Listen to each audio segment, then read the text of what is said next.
Hi hello வணக்கம் வந்தனம் நமஸ்தே நமஸ்காரம். நான் உங்கள் சிவா. இது உங்கள் ECG English Classroom Grammar. Let's learn about the two voices, active voice and passive voice. See, what is active voice and what is passive voice? When should we use active voice and when should we use passive voice? Look at this carefully. When we give importance to what people and things do, we use active verb forms. When we give importance to what happens to people and things, we often use passive verb forms. Generally, in most of the active form sentences, the doer of the sentence is in the place of subject. In most of the passive form sentences, the doer of the sentence is in the place of object. Let's learn the 5 general rules to change the voices from one to another. See, the first and foremost rule is object to subject transformation.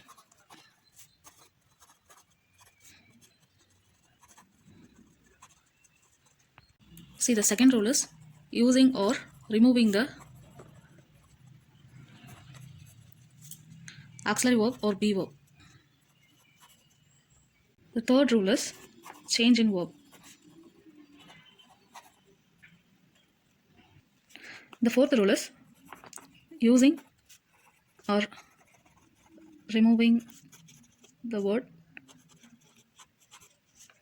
by. The final rule is subject to object transformation.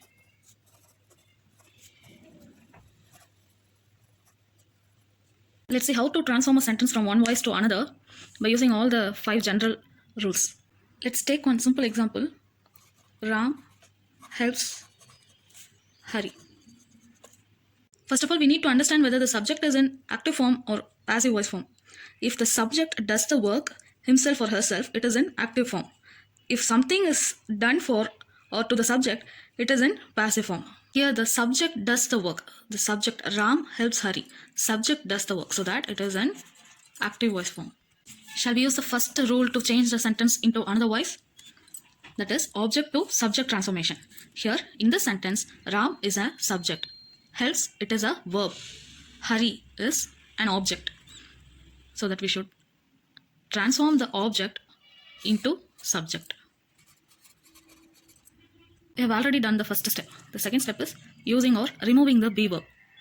Here we have to use the be verb because there is no be verb in the active voice sentence. We have to look at the tense form. It is in simple present form. So that we should use the simple present be verb. Simple present be verbs are am, is, are. If the subject is a first person, the subject is I, we can use the word am. If the subject is a plural word, we can use the word are. The subject is singular, so that we should use the word is. Simple present be verb. We've already done the second step. The third step is change in verb. We have to change the verb while we are transforming the sentence from one voice to another. This sentence is an active voice sentence. We have to change into passive voice. So we have to use the past participle form of the verb. It is a simple present verb, but we have to use the past participle form of the verb. What is the past participle form of the word help? Help is a base verb. Past form of the word help is helped. Past participle form of the word help is again helped. So we have to use the past participle form of the same verb which was in active voice sentence. Helped. The third step is done. The fourth step is using or removing the word by. There is no such word in active voice. So that we have to use the word by in passive voice sentence. There is a rule here. We should use the word by before the object. The next rule is subject to object transformation. In this sentence, Ram is a subject, helps verb, Hari object. We already know this. We have to transform the subject into object. And we have successfully followed this rule also. The word by is used before the object. So guys, we learned how to transform the sentence from active voice to passive voice by following 5 rules. Let's take another example. You were taught by me. In this sentence, subject didn't do anything. Rather, something was done for the subject.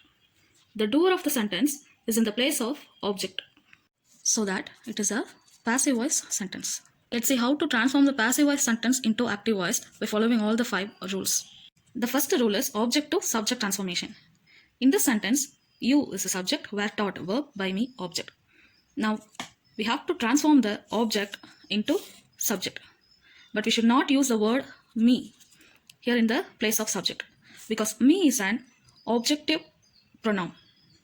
We should use the subjective pronoun here in the place of subject. The subjective pronoun of the word me is I. The second step is using or removing the be verb. We have to remove the be verb, but we have to keep the tense of the be verb in our mind. By following the second rule, we have removed the be verb, but still we have to keep the tense of the be verb in our mind, so that we should use the same tense of the main verb here. Where is a past be verb? Look at here. Am, is, are. They are present form of the be verbs. Was, were. They are past form of the be verbs. This auxiliary verb is in past form, so that we should use the same past form of the verb here. The fourth rule is using or removing the word by. Here we have to remove the word by while converting the sentence from passive to active. Fifth rule is subject to object transformation. You were taught by me. In this sentence, you is a subject, were taught, verb, by me, object. Subject to object transformation. We have to transform the subject into object. But here it is a subjective pronoun. We have to transform the subject into objective pronoun in the place of object. The objective pronoun of the word you is you.